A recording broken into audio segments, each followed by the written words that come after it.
All right, my name is Short. This is Sean, and today we are at Batch. It is the however manyth episode of fourth episode of Shoot the Shit, and we're gonna shoot some shit.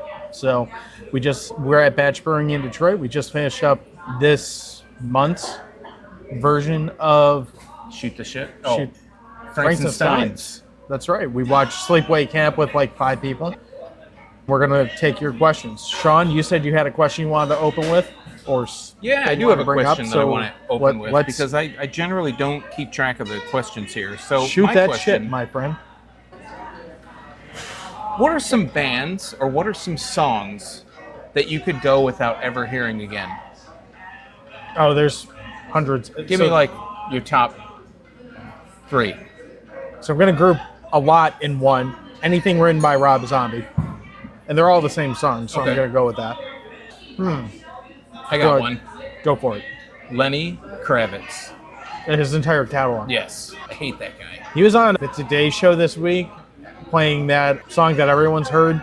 Yeah, that one. Yeah. They're all the same. They all suck. What's that Santana song that got really big for summer? Was that the one? Rob Thomas?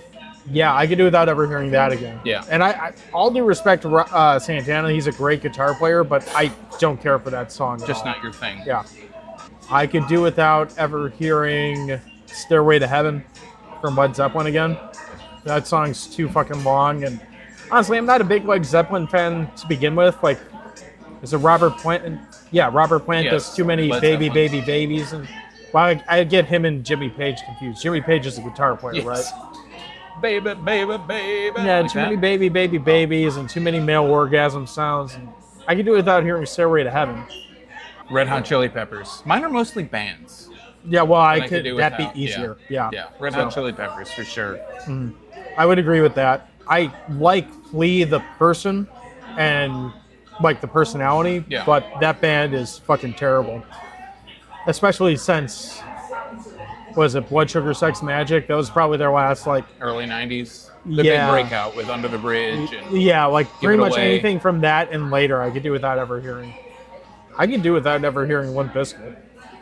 Yeah. And I don't really care for their resurgence that's come about in the last year. And I'm glad for the people that like them that they have it, but I don't ever need to hear anything involving. You don't want to break stuff. Oh. I enjoy breaking stuff, but I prefer the Suicide Machines version of Break the Glass to the Limp Bizkit version of Break Stuff.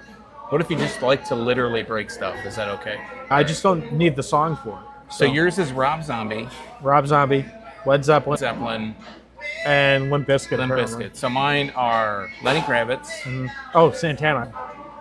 Red Hot Chili Peppers. Okay. And Train. Yeah, I can agree with that. Yeah. Train Drops to Jupiter. So fucking blows. I don't know any of their songs, but I agree with you because Train is fucking garbage. Terrible. Yeah. All right. What's next? What do you got? What do we got? What's next on the topic train? I really enjoyed this question, and this isn't a good one for you, but I'm going to ask you anyway. Okay. So, Scott, from You Run Podcasts, we're friends. Network. Mate. We're on their network. Scott had one of my favorite questions. He said, online trolls and how to handle them. Famously, you famously avoid social media like the plague. Yeah. I, on the other hand, have to take that bullet because, it's kind of one of us has to. Yeah. So we don't have to, but I'm going to start with you, Sean. Yeah. Give us a guide. How do we deal with online trolls? I use the technique of ignoring. Okay. That's post what I and do. goes? I just don't post. My beer channel was somewhat relatively successful in the space. If I ever got shitty comments, I just didn't respond to them. I didn't delete them. Sometimes I would thumb up them if they said something and I was like, all right, whatever, dude. That's your prerogative, But I think with me, all the stuff that I did, all those people are fairly like-minded, so nobody really came to troll. But occasionally, I'd do live streams or whatever, and there'd be people that would come on and try and be the armchair comedian or whatever, and I'd just kind of ignore it. Whenever I wanted to troll your YouTube stuff, I just sent you a text directly and said, "The fuck was that?" Suck. I don't think I ever said that. Not that I can think of. Not Sure, to your face. yeah. So, This yeah. guy, Yeah. what a fucking jackass. So for me, my general approach to online trolls is pretty simple. Engage until I lose interest. So going back to Rob Zombie, like I forget what the post was about, but somehow Rob Zombie and Tim Burton came up, which I'm a fan of neither. Yeah. Like quite adamantly. And coincidentally, Scott was part of this conversation, and I said, I'm pretty sure I'm like the chairman of the internet, like Rob Zombie hate club. Like I don't like anything that he does. And Tim Burton's not far behind. So some other person chimes in and says, wait, you don't like his music either? I said, I don't like any of this fucking music. Fully expecting like a combative, social media, like what's wrong with you, blah, blah, blah. The best. And then he came back with, well, I guess everyone has their own opinion, and that was the end. I'm like, that didn't go the way I expected it at all. That's the internet version of, that's like your opinion, man. It was not the way I expected it to go at all, and I'm kind of happy about it, but I'm also still moderately surprised. Yeah. So, yeah, my general rule is I engage until I don't feel like engaging anymore, because most internet troll arguments, once you say your piece, it doesn't really matter because they're not listening to you anyway. I mean, I've had situations where maybe that I've been uncomfortable with, like the way that the conversation has gone, and maybe other shit that's happened in life where I'm like, it gets my heart racing because it's of something that it came up, but Sure. That's like few and far between, and generally it doesn't have to do necessarily with what my opinion is, but I'm so like under the radar online besides the podcast and the YouTube channel, I'm not really all that concerned about it. It's true. You get tagged occasionally, but yeah. Do I? While we're on the subject of tagging, Yeah. we're at Batch, like you mentioned. What are you drinking right now? This is an alt beer. It's an alt beer. How is it? Great, yeah. Yeah? I like everything at Batch, but the lagers specifically. We had a conversation about it when we were here a couple days ago. They seem like they've been leaning really heavily into doing lagers more, which is great because I'm very much on the lager train. I'm the head doodah of the lager train. The conductor. Head doodah. I also am drinking a lager. I'm drinking Chela Familiar, which is their... It's not a Mexican lager. It is a... You want the sheet here? No, it's a... not it's the wrong Valhalla. one. Here it is. We have too many sheets. Mexican Vienna style lager. Vienna style. That's the word I was looking for. Anyway, this is the beer that I order most often when I'm here, and it never disappoints. So, you want to do another topic? Yeah, on let's this do another shoot the one. shit? Let's do another one. Do you want to hear from our friends at Podcast in the Woods, or do you want to hear from our friend at Let's Talk Horror? How about we do one of Podcast in the Woods and one from our friend at Let's Talk Horror? Okay. So, I'm assuming this is Boomer. Give us 5 different things. So You pick one. I'm going to pick one. I'll pick one. Since we're at a brewery, let's go with this one. All right. What is your favorite national beer? And then your favorite, to follow up on it, your favorite beer, anything goes, whatever, just flat out favorite. Washington Nationals beer? Sure. Like national as in like you can get it anywhere, and then your favorite beer, period. Wow, that's a good question. I think I'm going to go with my favorite national beer. We're talking national as in nationally distributed. Yeah, and I think it can be something that we might call craft, but not necessarily like something you can go. Like, I mean, could I say Two Hearted? You can say Two Hearted. That's Two Hearted like is a Bills thing. 45 states. 45, 48, something like that states. I think that's my favorite because it's like one of the top IPAs. It's available pretty much everywhere. Anywhere I go, I can get it. If I'm going macro, I would say it's probably Miller Lite. I like Miller Lite quite a bit. I'm right there with you. Yeah, for a long time. So it's just a good all-around beer that you can get everywhere. But I like Two Hearted when I want something a little bit more spicy. So I think like if I'm thinking like national and I want to drink a few and just really enjoy the flavor, then I'm going to drink Two Hearted. If I'm going to drink something that's lighter and I want to I'm going to be drinking all day, like I'm going to be at a tailgate or I'm going to be at a party or I'm going to be at my in-laws' lake house or spending a lot of time outside, I'm not going to want to drink a whole bunch of Two Hearteds because they're like 7%. So probably Miller Lite at that point. I have been leaning feel like towards, if you're with family, the 7% might help you. Yeah, to a point. Wow. But I've also been leaning towards doing Narragansett, which I don't think they're national, but we can get it here, and that's pretty good. But yeah, I think Miller Lite's probably my macro favorite. Before you go into like local and like super obscure shit, I'll go over my like big brand favorites, I guess. I'm a Pabst guy, like born and bred. Like Pabst is kind of what got me into beer. I still love it.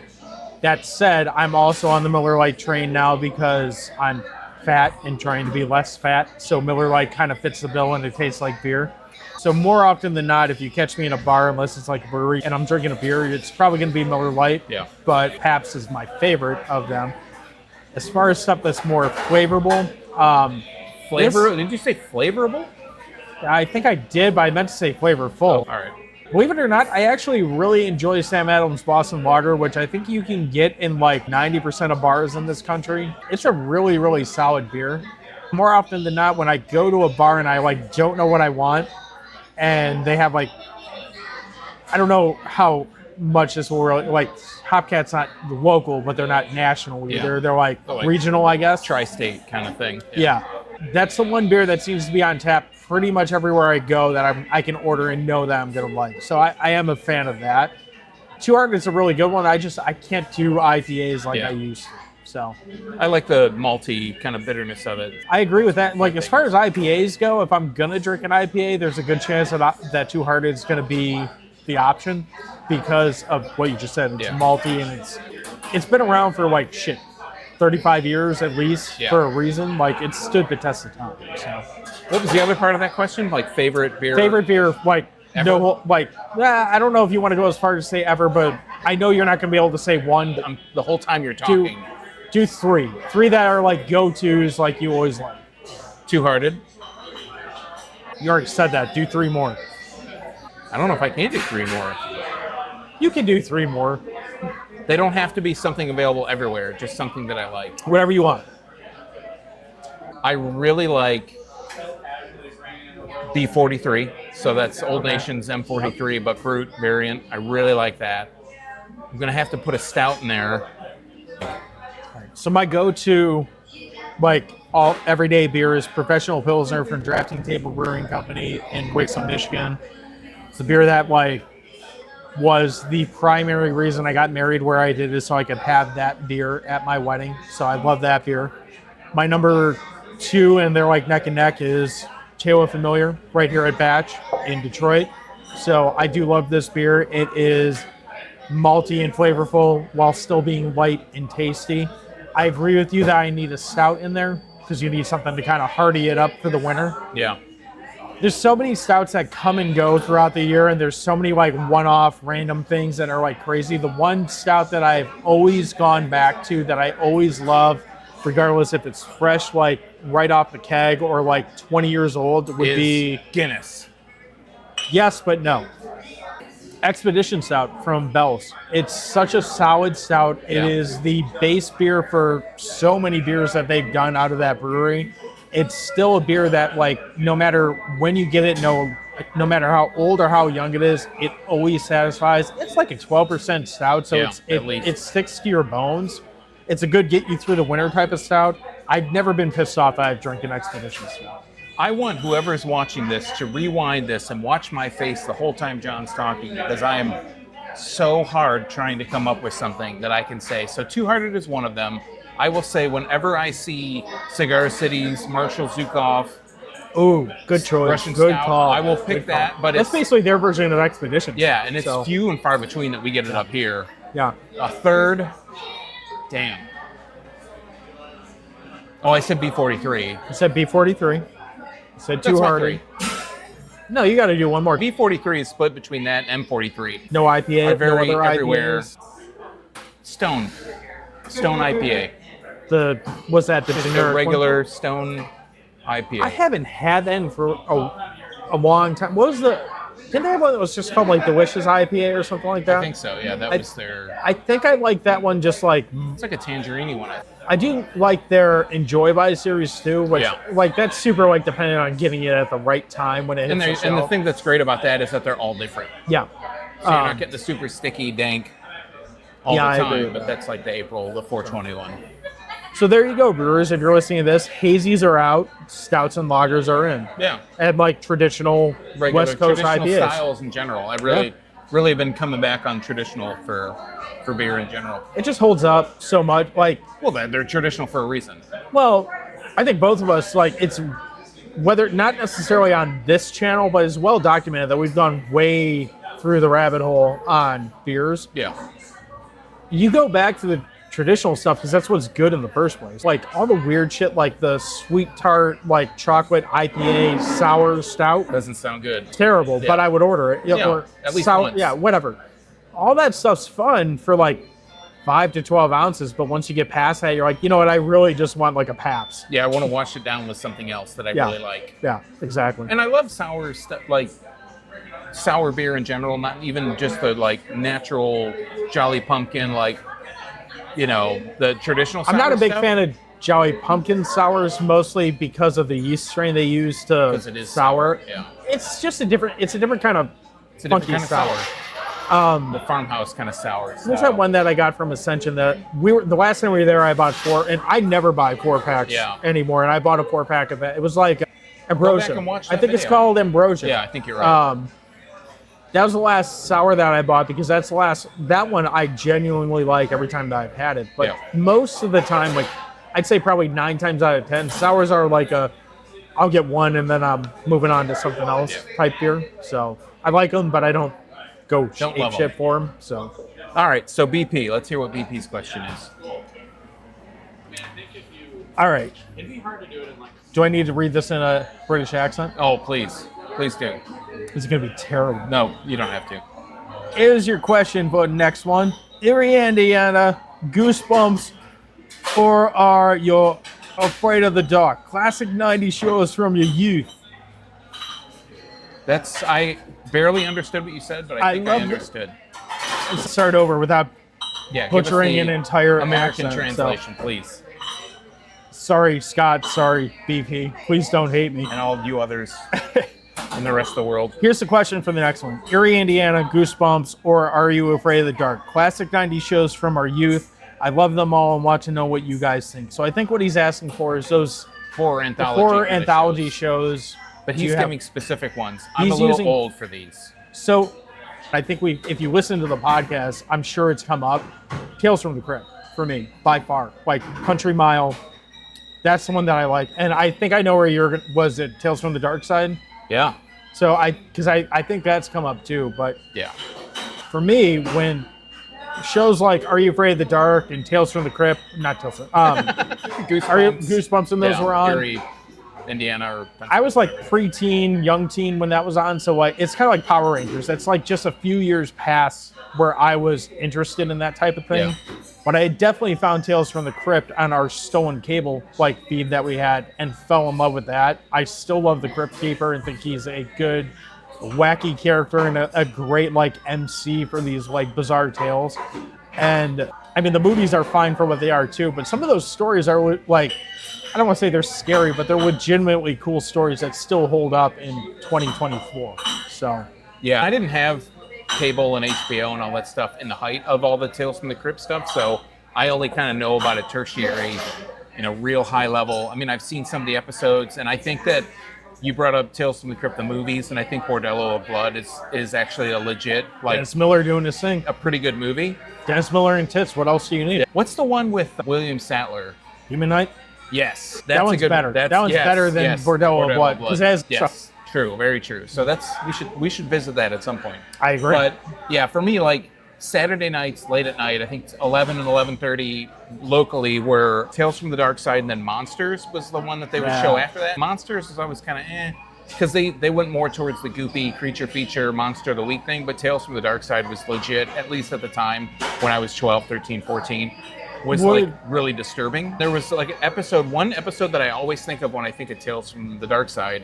Even the intro, when they went through all the birch trees and it went to that negative thing and they played that that organ music, it always freaked me out. But there was an episode about a guy who I think his daughter had died, and someone else had like lived in the house that he lived there, but they lived there at the same time or something. There was a little door in the closet, and that was like his daughter was this little demon thing, this little monster. and that was her closet, and that's the standout episode. But like for me, I think Tales from the Darkside is the horror anthology for me, even though that's 80s. Like 80s, let's be honest, I was like 13 by the time the 80s ended, so that was more of like my speed. Does Elvira fall in this category, her show? I didn't catch her much because I think she was more on cable. So I caught her on, I don't think it was PBS, but it was somewhat... Like 56, or not 50, 50 or 20, or... I mean, I knew who she was. It's like super local. If you don't know, like, for those who don't know, 56 and 20 are the local channels that you can get over the air. 20. 56 was PBS. 56 was PBS. Yeah, 50 was turned into CW, and 20 is WB. Anyway, I think Elvira was on one of those, like, late night. At some point. But I don't think that really falls under Anthology, because she was more of the, like, I'm going to show... Yeah, she's like at the drive-in. USA Up All Night kind of stuff. I was going to say with better boobs, but Darcy's got better boobs than, most people. So... Not better than mine. I don't know. I haven't seen yours in a while. You never will. So. Not with that attitude. In a while. So, we've had beers. We've watched Sleepaway Camp. There's a fly on this chair. Thank you, Scott. Thank you, Boomer, or Gabby, whoever. And BP. Thank you, BP, for chiming in.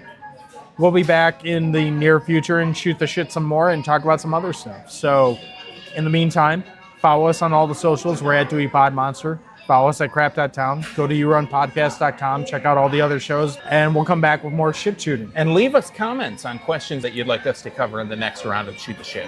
What he said. For some reason, I look like I'm a foot shorter than Sean right now. I don't really know what's going on with that. You're not really that much shorter than me. And we're like... You are taller than me, but not that much taller. There. How's that? Much better. Stand up. Hey. I'll get the booster seat next time. So. Yeah. All right. Thanks, guys. Cheers. Os atores, né?